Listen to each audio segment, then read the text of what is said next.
No quarto bloco do debate, os candidatos voltaram a fazer perguntas temáticas. Bolsonaro expôs que Soraya pediu cargos a ele.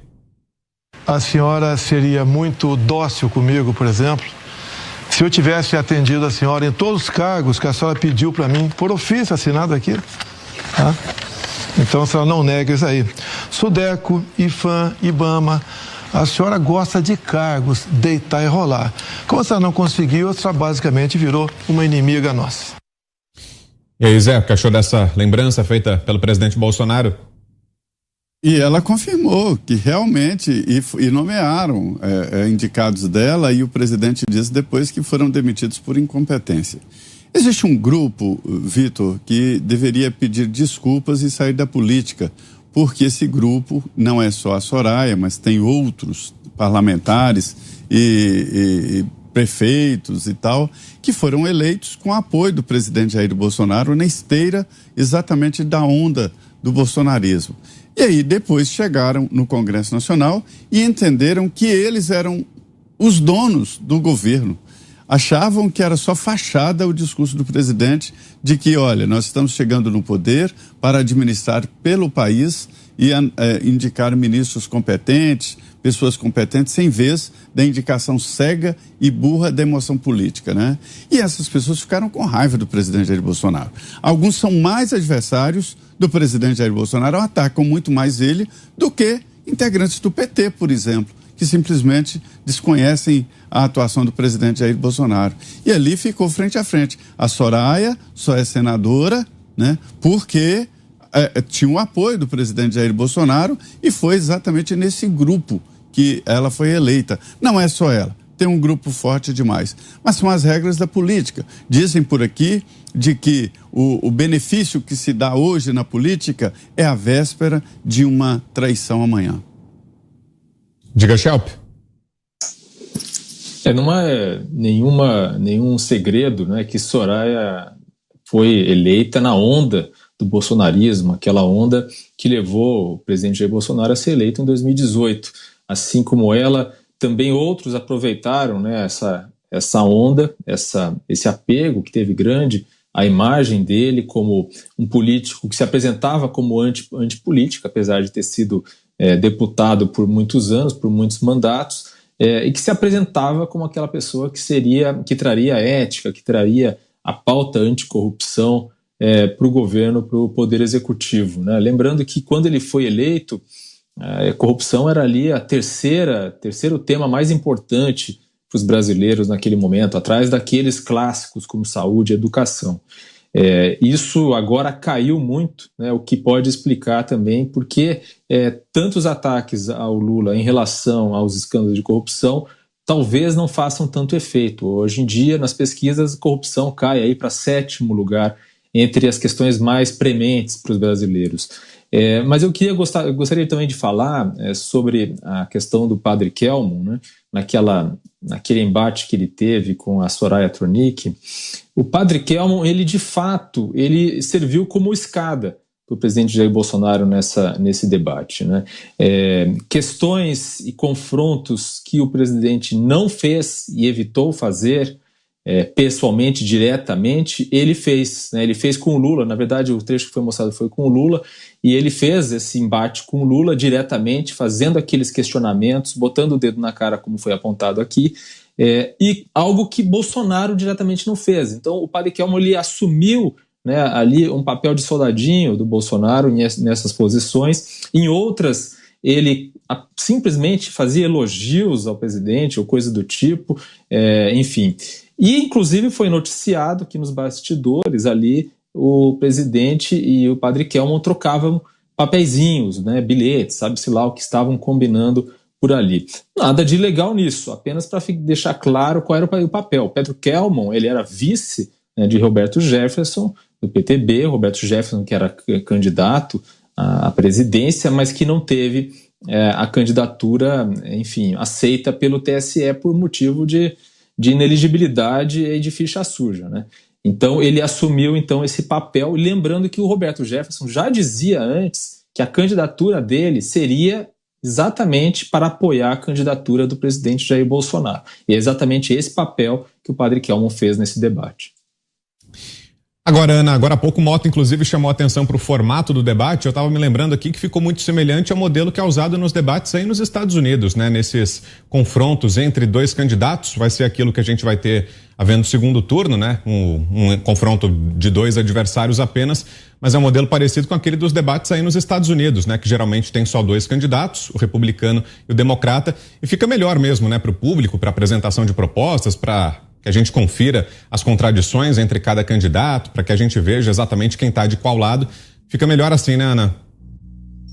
Fica melhor assim, fica uma coisa mais objetiva, porque nós percebemos ontem que as duas candidatas ali, até o próprio Ciro também, eles estão usando a plataforma da eleição presidencial esse ano para tentar angariar aí uma colheita política para os próximos anos. Eu só espero, Vitor, assim como o João Dória e outros, como o Zé mencionou, que surfaram na onda do presidente Bolsonaro, que depois, dentro, até já logo de cara, em 2020, aí dentro da pandemia, eles se transformaram em soldadinhos do establishment, em soldadinhos do STF, soldadinhos do senhor Alexandre de Moraes. Eu só espero que a Soraya Tronic ela faça como o próprio João Dória, né? Que ela coloque a mão aí na consciência e que ela saia da vida pública e volte para a privada. Diga, Mota. Olha, Brown, o que a gente está vendo é um processo que extrapola em muito uma disputa eleitoral. O que a gente está vendo hoje, e nenhuma pessoa com responsabilidade, com senso de moral, como o Fiuza muito bem lembrou, nenhuma pessoa honesta, decente, que quer o melhor para o país, pode se calar diante de violações da lógica, da realidade, da justiça, por um projeto de poder. Essa situação é tão escandalosa que até o New York Times, que é um dos jornais da mídia esquerdista dos Estados Unidos, fez um artigo explicando o que está acontecendo no Brasil. Essa estratégia de desgastar, de cansar, de massacrar o presidente Bolsonaro, através de repetição de mentiras, de narrativas. A gente presenciou nesse debate, entre outras coisas, entre outras pérolas, o candidato do PT trazendo de novo o assunto da picanha. E fez isso rindo, porque ele sabe, né, que isso cola numa certa parcela do eleitorado que não tem a capacidade de discernir o que tá ouvindo ali. São pessoas que têm uma luta muito dura pela sobrevivência, que têm pouco acesso à informação e que consomem essa informação nos grandes canais de mídia. E esses canais de mídia fazem parte desse projeto de poder, está na cara de todo mundo. Então nós temos a responsabilidade de chegar nessas pessoas trazendo a informação, explicando o que está acontecendo. O que está acontecendo hoje no Brasil é que o Brasil esse ano provavelmente vai crescer mais do que a China. O Brasil é um dos maiores, se não o maior, país criador de empregos do mundo, uma inflação menor do que os Estados Unidos e do que do Reino Unido. Agora, isso é insuportável para muita gente, né? Muita gente não consegue engolir que o presidente do Brasil seja o Jair Bolsonaro. Eles acham que o presidente do Brasil deveria ser uma outra pessoa, na imaginação deles, e essa elite, esse pensamento vem de uma elite urbana, rica e progressista, né? O progressista no sentido de que quer o socialismo para os outros. Para eles vivem no mundinho capitalista, do delivery, dos iates, das casas de campo. Essa elite, ela resolveu partir para um tudo ou nada. É o que nós temos visto nos últimos 2 ou 3 anos no Brasil. É um tudo ou nada. Esse tudo ou nada, ele está escorado em 3 elementos. O primeiro deles é o tal consórcio de mídia. É um grupo de veículos de mídia que se juntou para apresentar a mesma visão distorcida da realidade para os espectadores do Brasil. São os criadores da famosa despiora, né? A economia do Brasil despiorou. O segundo elemento é o inacreditável consórcio de pesquisas, que trabalha todos os dias, várias vezes ao dia, para nos convencer de que a população na rua, os milhões de pessoas que vão para a rua vestidos de verde e amarelo, não são completamente irrelevantes. O que conta mesmo é uma pesquisa feita por alguém que trabalhou em 2014 e 2018 como marqueteiro do PT, ou por um outro instituto que é o braço de um grupo de mídia que praticamente se tornou um partido político. Então, o segundo elemento é esse consórcio de pesquisas. E o terceiro elemento é o mais preocupante de todos, porque é o partido dos tribunais, que aplica a lei de uma forma desigual e, quando isso não é suficiente, cria a lei. Então, a gente vê pessoas sendo investigadas por crime de opinião. Nós assistimos uma juíza proibir a exibição da bandeira brasileira. Correram boatos de que seria proibido também vestir uma camisa verde e amarela. É nosso dever chegar para as pessoas que estão nos vendo e nos escutando agora e explicar o que está acontecendo no Brasil. Isso é muito mais sério do que uma simples decisão eleitoral. O voto que vai ser dado no domingo é um voto que vai indicar o caminho que nós queremos para esse país. Você, Fiuza? Quer dizer, a Soraya queria cargos, né? Soraya queria cargos. E aí ela era uma coisa e virou outra, né? Porque possivelmente não foi atendida. Agora, um partido seguro, que a Soraya, né, com o seu parâmetro, que nós já vimos aí, altamente sóbrio, né, cheio de moral, um partido seguro é falar bem da vacina. Ela sabe disso, porque lá nesse auditório, se você fala bem da vacina de Covid, você estará bem na foto. Me desmintam. Se você fingir que a vacina é segura, que a vacina é eficaz, que a vacina impede formas graves. Olha, eu estou vendo propaganda hoje. Isso não é um filme de época. Eu estou vendo autoridades fazendo propaganda hoje. Vacine-se. Outro dia dentro do avião. Evita formas graves aonde? Evita formas graves aonde? Bom, João Dória, Eduardo Leite, né? Os tiranetes, os surfistas de pandemia trancando todo mundo e empurrando vacina obrigatória. Vocês não têm vergonha disso? Não tem vergonha de viver nesse tempo, nesse lugar?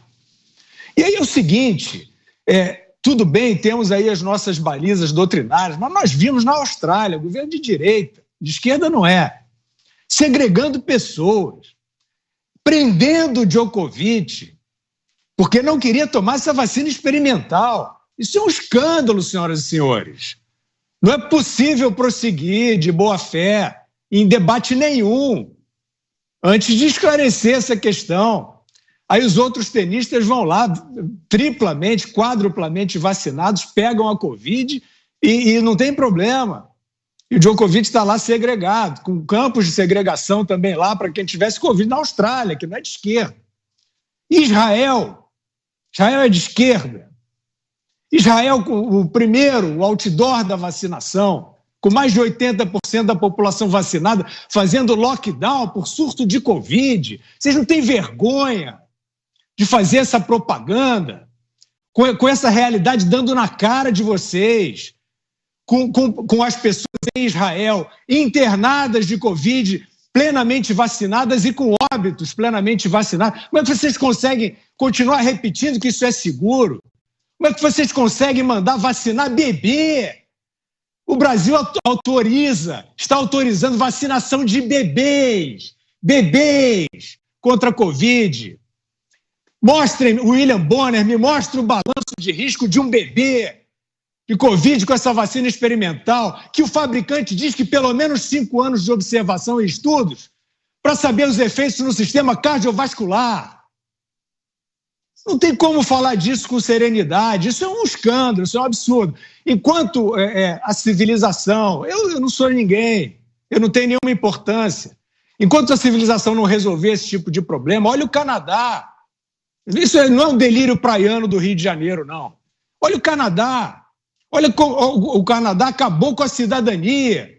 com aquele Trudeau. Esse sim se diz de esquerda. São todos picaretas. São todos surfando nas facilidades. Ou não tem facilidade para quem fizer isso? Ou não tem propaganda? Ou não tem espaço no telejornal? Então, assim, para mim, modestamente, como homem, é impossível tratar de qualquer assunto enquanto essa porcaria dessa hipocrisia, né, dessa violência estiver dando na minha cara. Então é isso, que fique a Soraya, só para não ficar completamente fora do debate há 3 dias da eleição, 2 dias da eleição, que fique a Soraya como emblema, mais um, do Dória, do Leite, aquele que fechava gôndolas. Eu não tenho rancor de ninguém, mas se isso não for revisto, se esses arrivistas, surfistas da tragédia não forem pelo menos questionados, isso aí, senhoras e senhores, não adianta. Não adianta escudinho disso ou daquilo. Isso vai permanecer. É uma desagregação e, evidentemente, que no momento de eleição, a população que foi aos milhões às ruas no Brasil está vendo isso tudo. Está vendo isso tudo e está se manifestando pela sua liberdade e pelo seu direito contra essa tirania fantasiadinha aí de bondade.